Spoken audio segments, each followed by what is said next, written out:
Hello and welcome. स्वागत है बच्चों एक बार फिर से आप सभी का मेरे इस विनोद यूट्यूब चैनल में। और मैं हूं विनोद मास्टर और आज हम बात करेंगे सिंथेसिस में। और सिंथेसिस में हम बात करेंगे कि आज हम आपको बताने वाले हैं कि इन्फिनेटिव्स की बात करेंगे। यानी इन्फिनेटिव की सहायता से कैसे हम दो सिंपल सेंटेंस को जोड़कर हम एक नया सिंपल सेंटेंस बनाते हैं। और इसके साथ साथ हम बात करेंगे नॉमिनेटिव एब्सोल्यूट की कि नॉमिनेटिव एब्सोल्यूट की सहायता से हम कैसे दो सिंपल सेंटेंस को जोड़कर हम एक नया सिंपल सेंटेंस बनाएंगे। ठीक है, तो पहले हम बात करेंगे इन्फिनेटिव की। और इन्फिनेटिव सेंटेंस को बनाने से पहले मैं थोड़ा सा एक चीज बता दूंगा आपको। देखो पहले हम ये समझते हैं कि इन्फिनेटिव होता क्या है। देखिए infinitive, my dear children, infinitive होता है to plus verb. To plus verb, किसी भी वर्ब के पहले अगर हम टू लगा दे तो हमारा इन्फिनेटिव बन जाता है। क्या बन जाता है? इन्फिनेटिव बन जाता है। अच्छा, और इन्फिनेटिव जब बन जाता है तो उस वर्ब का जो अर्थ निकलता है ना ने नी में निकलता है। किस में निकलता है? ना ने नी में निकलता है। और ये हमारा जो वर्ब बन जाता है नाउन, तब यह नाउन का काम करता है। और जब यह नाउन का काम करता है तो एज ए सब्जेक्ट के रूप में लिखा जाता है। ठीक है, जैसे अभी हम आपको एग्जांपल बताएं। जैसे मैंने कहा to play. To play is good exercise. To play is good exercise, ये देखिए ये एज ए सब्जेक्ट के रूप में काम कर रहा है। To play is good exercise यानी खेलना क्या है? एक अच्छी कसरत है। ठीक है, तो ये हमारा किस रूप में काम कर रहा है? ये एज ए सब्जेक्ट के रूप में काम कर रहा है। तो आपके समझ में आ गया होगा, किसी भी वर्ग के पहले अगर टू लगा दिया जाता है तो एज ए वो नाउन के रूप में डिनोट किया जाता है। और दूसरी चीज यह एज ए सब्जेक्ट के रूप में काम करता है। जैसे टू प्ले हो गया, टू रन हो गया, इसके साथ टू स्मोक हो जाए।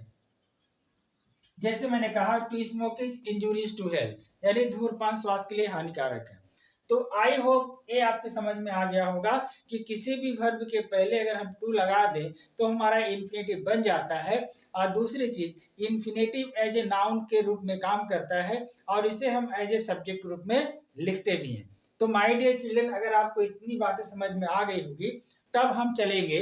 अब हम जो वाक्य हमने लिखा है, 5 वाक्य मैंने लिखा है, अब इन वाक्य को हम आपको बताएंगे इन्फिनेटिव की मदद से कैसे हम दो सिंपल सेंटेंस को जोड़कर हम एक नया सिंपल सेंटेंस बनाएंगे। देखेंगे जरा ध्यान से, इसको देखेंगे जरा ध्यान से।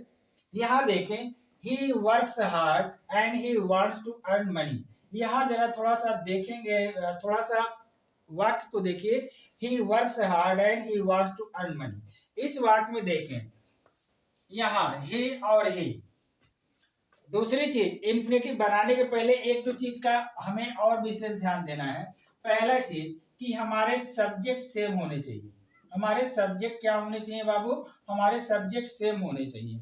ठीक है, जब भी हम किसी भी दो सिंपल सेंटेंस को जोड़कर हम नया कोई सिंपल सेंटेंस बनाएंगे, वो भी इन्फिनेटिव की सहायता से, तो हमें क्या क्या देखना है? तो हम पहले देखेंगे कि हमारा सब्जेक्ट सेम होना चाहिए। ठीक है, दूसरी चीज, वाक्य में रीजन और रिजल्ट हो। वाक्य में रीजन और रिजल्ट हो। ये रीजन और रिजल्ट का मतलब क्या होता है अभी हम समझाते हैं। ये रीजन और रिजल्ट क्या होता है, देखो जरा ध्यान से, इस वाक्य को पढ़ो। He works hard and he wants to earn more money. वह कड़ी मेहनत करता है। क्यों करता है? He wants to earn money. अब देखो यहाँ पर, अब हमको क्या रिजल्ट है और क्या रीजन है इसमें समझना पड़ेगा। देखो जरा ध्यान से, he works hard and he wants to earn money. यहाँ जरा ध्यान से देखेंगे, ये रीजन है, he wants to earn more money कारण है। उसका उसका जो कड़ी मेहनत करने का कारण क्या है? He wants to earn more money. वह ज्यादा पैसा कमाना चाहता है, इसलिए वह कड़ी मेहनत करना चाहता है। ठीक है, तो इसलिए वह कड़ी मेहनत करता है। तो he wants to earn more money, ये क्या है माय डियर चिल्ड्रन? ये आपका रीजन है। ये आपका क्या है? रीजन है। और रीजन ए है तो रिजल्ट क्या है हमारा? ही वर्क्स हार्ड। ही वर्क्स हार्ड, ये हमारा रिजल्ट है। रीजन ए है, रिजल्ट हमारा यह है। तो आपको समझ में आ गया होगा कि हम इस तरह के वाक्य को हम इन्फिनेटिव की सहायता से बनाएंगे। ऐसा वाक्य जिसमें रीजन और रिजल्ट दिखाई पड़े, यानी या फिर मैं समझा रहा हूं, he wants to earn more money, वह ज्यादा पैसा कमाना चाहता है, इसलिए वह कड़ी मेहनत करता है। ये रीजन है क्योंकि वह ज्यादा पैसा कमाना चाहता है, और ये रिजल्ट है। तो हम क्या करेंगे, जब हम इस वाक्य को कैसे बनाएंगे, देखिए इस वाक्य में रीजन, जो भी रीजन होगा, वह वाक्य जिसमें रीजन होगा उसके वर्ब को हम क्या करेंगे, इंफिनिटिव बनाएंगे। उसके वर्ब को हम क्या करेंगे, इंफिनिटिव बनाएंगे। तो देखिए हम कैसे बनाते हैं, आपको समझ में आ गया। सब देखिए इस वाक्य में सब्जेक्ट आपका सेम है, ही इज आपका सब्जेक्ट सेम है, ए रीजन है और एक रिजल्ट है। तो हम इसको कैसे बनाएंगे, हम लिखेंगे ही works hard, he works hard or to earn more money, he works hard to earn more money, he works hard to earn more money। I hope आपके समझ में आ गया होगा हमने कैसे बनाया। रीजन वाले जो वाक्य है उस वाक्य के वर्ब को हमने क्या बना दिया, इंफिनिटिव बना दिया। he works hard to earn more money। Second देखेंगे, Ram ran fast, he wanted to win the race। इस वाक्य में देखो, he wanted to win the race, वह दौड़ जीतना चाहता था, इसलिए वह तेज दौड़ा। तो ये रीजन क्या था, वह दौड़ना, मतलब कि वह रेस जीतना चाहता था। ये आपका रीजन है, ये आपका रीजन है, और ये आपका क्या है, रिजल्ट है, ये आपका रिजल्ट है। तो अब हम इस वाक्य को कैसे बनाएंगे, देखेंगे जरा ध्यान से। इस वाक्य को हम कैसे बनाएंगे, देखिए हम लिखेंगे Ram ran fast, Ram ran fast. अब इसके यहां देखिए टू विन, यहां से हम क्या करेंगे, इस वाक्य को जोड़ देंगे, Ram ran fast to win the race, Ram ran fast to win the race. Ram भाई तेज क्यों दौड़ा, क्योंकि वह दौड़ जीतना चाहता था। अब तीसरा वाला देखें, she is very weak, she can not walk, वह इतनी कमजोर है कि वह चल नहीं सकती। ठीक है, सी इज वेरी वीक। अब यहां जरा ध्यान दें, यहां पर अगर किसी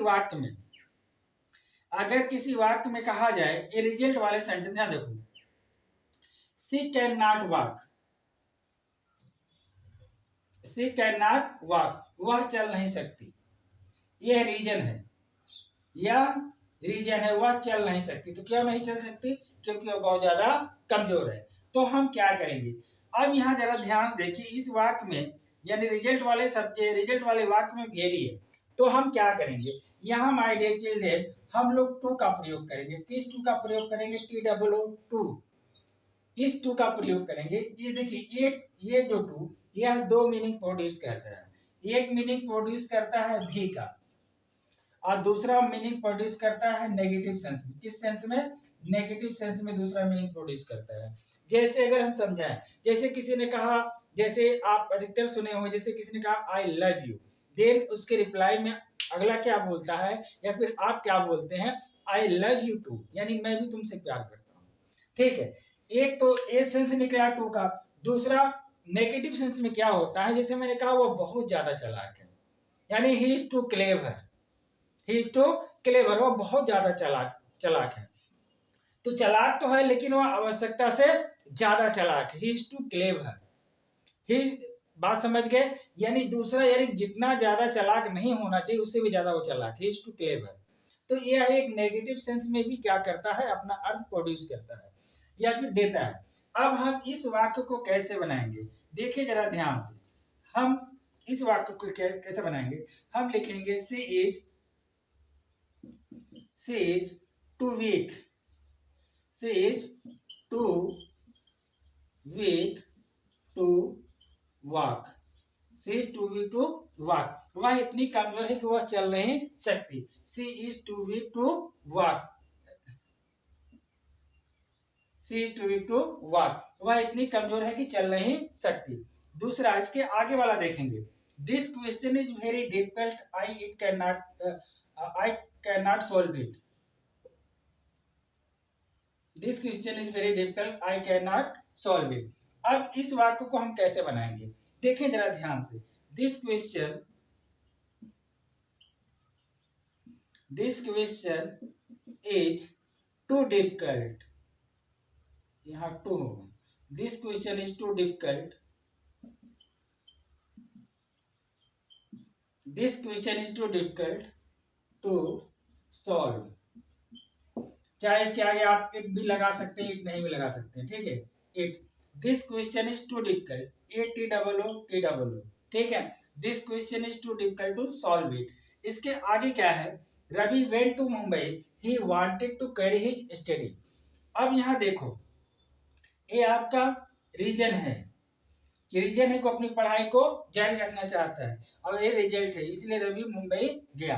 तो हम इस वाक्य को कैसे बनाएंगे, Ravi went to Mumbai, went to Mumbai, Mumbai to carry his study, his study। इस तरह करके आप क्या करेंगे, इन्फिनेटिव की सहायता से आप वाक्य, दो सिंपल वाक्य को जोड़कर हम कोई एक नया सिंपल सेंटेंस बनाते हैं। लेकिन देखना सिर्फ यह है कि जो भी वाक्य होगा उसमें रीजन और रिजल्ट होना चाहिए, ठीक है। तो अब हम, आई होप आपकी समझ में आ गया होगा कि हम कैसे दो सिंपल सेंटेंस को जोड़कर हम कोई नया सिंपल सेंटेंस बनाते हैं, वो भी इन्फिनेटिव की सहायता से। आई होप इतनी सारी बातें आपको क्लियर हो गई होगी। तो चलिए अब हम बात करेंगे नॉमिनेटिव एब्सोल्यूट की। किसकी बात करेंगे, नॉमिनेटिव एब्सोल्यूट की, ठीक है। माय डियर चिल्ड्रन, अब हम बात करेंगे नॉमिनेटिव एब्सोल्यूट की। तो नॉमिनेटिव एब्सोल्यूट क्या होता है, देखेंगे जरा ध्यान से समझेंगे। नॉमिनेटिव का मतलब होता है एज ए सब्जेक्ट, नॉमिनेटिव का मतलब होता है सब्जेक्ट, एब्सोल्यूट का मतलब होता है फ्री करना, आजाद करना या अलग कर देना, ठीक है। तो हम इस वाक्य में क्या करेंगे और कैसे हम नॉमिनेटिव एब्सोल्यूट के, नॉमिनेटिव एब्सोल्यूट को हम कैसे समझेंगे कि हमारा वाक्य है, जो हमारा सेंटेंस दिया हुआ है, हम इसको कैसे नॉमिनेटिव एब्सोल्यूट की सहायता से हम इस वाक्य को बनाएंगे। और सबसे पहली बात कि हम कैसे समझें कि हम उसको नॉमिनेटिव एब्सोल्यूट से बनाना है। तो सवाल यहाँ पे खड़ा होता है, जैसे वाक्य दे दिया गया है, ठीक है। तो हम इसको मतलब कि अगर हम एग्जाम में बैठे और हमारे सामने ये वाक्य आ गया, तो हमको कैसे समझ में आएगा कि हम इस वाक्य को नॉमिनेटिव एब्सोल्यूट की सहायता से बनाना है। तो पहली नंबर बात, इस बात को समझेंगे। देखेंगे जरा, देखिए, the teacher entered the class, the student stood up. इस वाक्य को पढ़ें आप ध्यान से। The teacher entered the class, the student stood up. यानी यहाँ देखो जरा ध्यान से, यहाँ पर इस वाक्य को देखो, यानी टीचर ने कक्षा में प्रवेश किया और लड़के क्या हो गए, खड़े हो गए। यानी एक तरफ रीजन है, दूसरी तरफ रिजल्ट है। यानी टीचर ने एंटर्ड किया, ठीक है, ये रीजन है, और बच्चे क्या हो गए, खड़ा हो गए। इस वाक्य में देखें, पहला चीज ये आपको समझ में आ गया। दूसरा देखें, दूसरा वाक्य क्या है, the captain was killed, the captain was killed, the army fled away, ठीक है। इस वाक्य में देखें कि कैप्टन मारा गया और आर्मी भाग गई, ठीक है। एक काम हुआ और दूसरा तुरंत हो गया, यानी एक काम के बाद तुरंत दूसरा काम हो रहा है। और दूसरी चीज, एक में रीजन होगा, दूसरे में रिजल्ट होगा। भाई उसकी आर्मी क्यों भाग गई, यानी आर्मी क्यों भाग गई, क्योंकि उसका कैप्टन मारा गया। आई होप आपके समझ में आ गया होगा कि यानी एक में रीजन देखेगा, एक में रिजल्ट देखेगा, पहली चीज। दूसरा, इसके सब्जेक्ट आपके सेम नहीं होंगे, इसके सब्जेक्ट आपके सेम नहीं होंगे। तो आप क्या क्या आपने क्या समझा कि हम किस वाक्य को हम नॉमिनेटिव एब्सोल्यूट की सहायता से बनाएंगे। पहला कि एक हमारा कि सब्जेक्ट हमारा डिफरेंस होगा, सब्जेक्ट हमारा क्या होगा, सब्जेक्ट हमारा डिफरेंट होगा, सब्जेक्ट हमारा डिफरेंट होगा, पहली चीज। दूसरा, वाक्य में रीजन और रिजल्ट होगा, वाक्य में रीजन और रिजल्ट होगा, वाक्य में रीजन और रिजल्ट होगा। ये दो बातें आपके समझ में आ गया कि पहला बात कि सब्जेक्ट आपके अलग होंगे, दूसरा वाक्य में रीजन और रिजल्ट होगा। चलिए तीसरा वाक्य भी समझा देते हैं। जैसे it was a holiday, we did not go to school. भाई हम लोगों ने स्कूल क्यों नहीं गया, क्योंकि छुट्टी थी। रीजन क्या था, छुट्टी थी, इसलिए हम लोग स्कूल नहीं गए, इसमें भी रीजन और रिजल्ट है। फिर द सन रोज, यानी सूर्य उगा, the fog disappeared, the fog appeared, यानी सूरज के उगते ही क्या हो गया, फॉग क्या हो गया, डिसअपियर्ड हो गया, यानी कहने का मतलब अनदेखा हो गया, दिखाई नहीं दिया। तो कब एक ऐसा कब हुआ, जब सूरज उगा तब। इसमें भी रीजन और इधर रीजन है, ठीक है। The picture was interesting, we enjoyed it very much. हम लोगों ने क्यों एंजॉय किया, क्योंकि पिक्चर इंटरेस्टिंग था। तो आई होप आपके समझ में आ गया होगा कि हम इस तरह के वाक्य को हम लोग नॉमिनेटिव एब्सोल्यूट की सहायता से बनाएंगे। अब इसमें करना क्या पड़ता है, देखो इसमें करना पड़ता है माय डियर चिल्ड्रन, इसमें हम सब्जेक्ट को फ्री करते हैं। सब्जेक्ट को हम पार्टिसिपल की मदद से, किसकी मदद से, पार्टिसिपल की मदद से हम लोग क्या करते हैं, सब्जेक्ट को फ्री करते हैं, ठीक है। तो किस पार्टिसिपल की मदद से करेंगे वो देखेंगे। अगर हमारा सब्जेक्ट एक्टिव वॉइस में होगा, अगर हमारा सब्जेक्ट एक्टिव वॉइस में होगा तब हम उसको हैविंग प्लस V3 की मदद से हम क्या करेंगे, हम सब्जेक्ट को फ्री करेंगे। अगर हमारा सब्जेक्ट पैसिव वॉइस में होगा, पैसिव वॉइस में होगा तो हम having plus being plus V3, तब हम इसकी सहायता से हम क्या करेंगे, सब्जेक्ट को फ्री करेंगे। तीसरा, अगर इज एम आर वाच और वर्ब, अगर ये हमारा मेन वर्ब के रूप में काम करेंगे तो हम इसे पार्टिसिपल बीइंग की मदद से हम सब्जेक्ट को फ्री करेंगे, ठीक है। अभी आप कंफ्यूजन है, लेकिन जब मैं वाक्य बनाऊंगा तो आपकी कंफ्यूजन दूर हो जाएगी। और किस वाक्य को फ्री करेंगे, जिस वाक्य में रीजन दिखेगा, जिस वाक्य में रीजन दिखेगा हम उसी के सब्जेक्ट को क्या करेंगे, फ्री करेंगे। बात समझ गए। हम रीजन वाले वाक्य को में रीजन वाले वाक्य के सब्जेक्ट को हम लोग फ्री करेंगे। अब हम इस वाक्य को पढ़ेंगे और समझेंगे reason. The teacher entered the class, the student stood up. बच्चे क्यों खड़े हो गए भाई, ये रिजल्ट है, ये आपका रिजल्ट है। बच्चे खड़े क्यों हो गए, क्योंकि रीजन था, क्योंकि टीचर ने कमरा में प्रवेश किया, टीचर ने कमरे में प्रवेश किया, इसीलिए रिजल्ट क्या हुआ, बच्चे खड़े हो गए। तो रीजन मैंने बताया था, रीजन वाले वाक्य को हम क्या करेंगे, उसके सब्जेक्ट को हम फ्री करेंगे।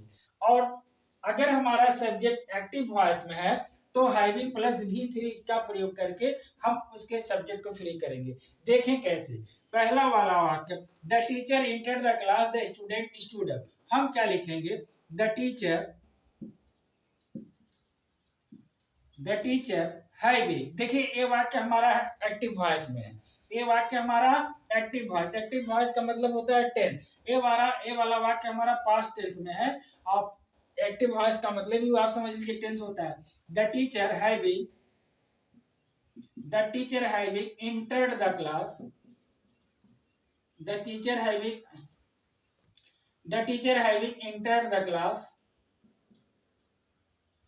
entered the class, the student stood up, the student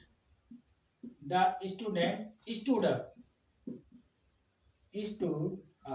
I hope आपके समझ में आ गया होगा कि एक्टिव वॉइस का ये वाक्य था, इसीलिए हमने इसके सब्जेक्ट को यहां से क्या किया, अलग कर लिया, यानी फ्री कर लिया।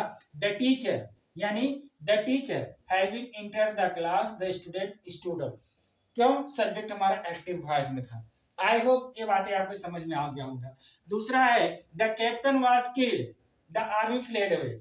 इस वाक्य को देखो, द कैप्टन वाज किल्ड यानी कैप्टन मारा गया, और द आर्मी फ्लेड अवे। यहाँ देखें इस वाक्य में, देखो वाक्य हमारा पैसिव वॉइस में है, क्योंकि सहायक क्रिया यानी वाच के बाद हमने क्या लगाया है, V3।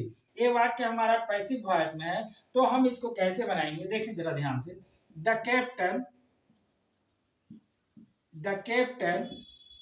having been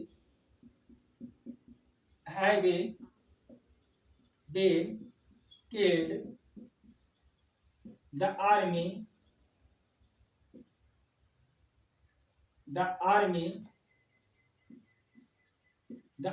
fled away,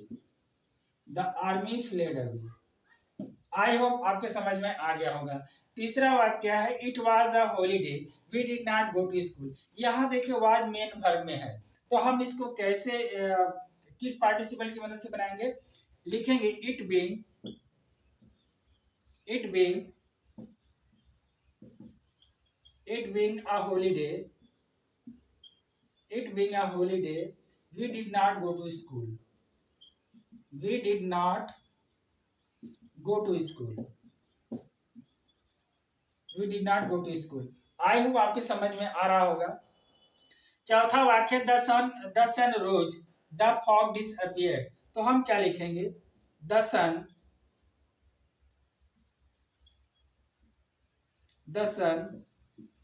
having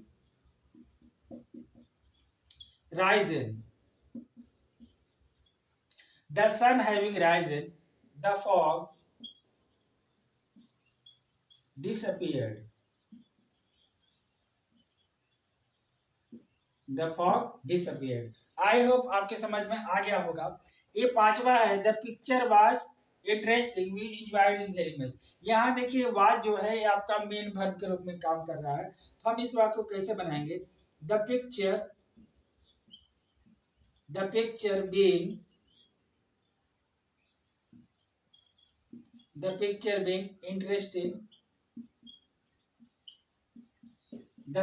being interesting, comma, we enjoyed it very much. I hope आपके समझ में आ गया होगा। तो माय डियर चिल्ड्रन, इस तरह हम लोग क्या करेंगे? इस तरह हम लोग नॉमिनेटिव एब्सोल्यूट की सहायता से हम क्या करेंगे? दो सिंपल वाक्य को जोड़कर हम एक नया सिंपल सेंटेंस बनाएंगे। लेकिन वाक्य में देखेंगे और समझेंगे कि हमारा सब्जेक्ट डिफरेंट होना चाहिए, और दूसरी चीज सब्जेक्ट डिफरेंट होने के साथ साथ इसमें रीजन और रिजल्ट दिखना चाहिए। रीजन और रिजल्ट आई होप आपको समझा दिए कि हम कैसे समझेंगे कि रीजन और रिजल्ट यानी कोई काम तब घटेगा जब अगले में कोई रीजन होगा।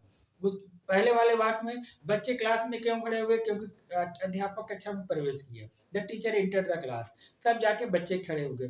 दूसरे वाक्य में क्या था? The captain was killed, the army fled away, army यानी आर्मी भाग क्यों गई? क्योंकि उसका कैप्टन मारा गया। आई होप ये बातें आपके समझ में आ गया होगा। फिर तीसरे वाक्य में था क्या? It was a holiday and we did not go to school. भाई हम लोग स्कूल क्यों नहीं गए? क्योंकि हॉलीडे था, छुट्टी थी, इसलिए हम लोग उसको लेंगे। तो आपको रीजन और रिजल्ट आपके समझ में आ रहा होगा। तो इस तरह के वाक्य को हम लोग नॉमिनेटिव एब्सोल्यूट की सहायता से हम क्या करते हैं? बनाते हैं। तो आई होप आपके दोनों चीज समझ में आ गया होगा कि हम इन्फिनेटिव की सहायता से कैसे बनाते हैं और नॉमिनेटिव एब्सोल्यूट की सहायता से हम कैसे बनाते हैं। नॉमिनेटिव एब्सोल्यूट में सिर्फ यही करना पड़ता है कि हम क्या करते हैं? सब्जेक्ट को फ्री करते हैं, किसकी सहायता से? पार्टिसिपल की सहायता से। पार्टिसिपल अगर हमारा एक्टिव होगा तो हम हैविंग प्लस V3, अगर हमारा वाक्य पैसिव वॉइस में होगा having plus been plus V3, अगर सब्जेक्ट में इज, एम, आर, वाज और वर अगर हमारा मेन वर्ब के रूप में काम करेगा तो पार्टिसिपल बीइंग की सहायता से हम क्या करेंगे? वाक्य को फ्री करेंगे। आई होप ये चीज पूरी अच्छी तरह से आपको समझ में आ गया होगा माय डियर चिल्ड्रन। तो माय डियर चिल्ड्रन, ये था आपका इन्फिनेटिव और नॉमिनेटिव एब्सोल्यूट की सहायता से हमने आपको समझाया कि कैसे हम दो सिंपल सेंटेंस को जोड़कर हम नया कोई सिंपल सेंटेंस बनाते हैं। तो माय डियर चिल्ड्रन, इसकी अगले वीडियो में हम आपको आगे पढ़ाएंगे। अगला टॉपिक क्या होगा, मैं इसके आगे हम बात करेंगे। ठीक है, मिलते हैं हम आपसे अगले वीडियो में। तब तक के लिए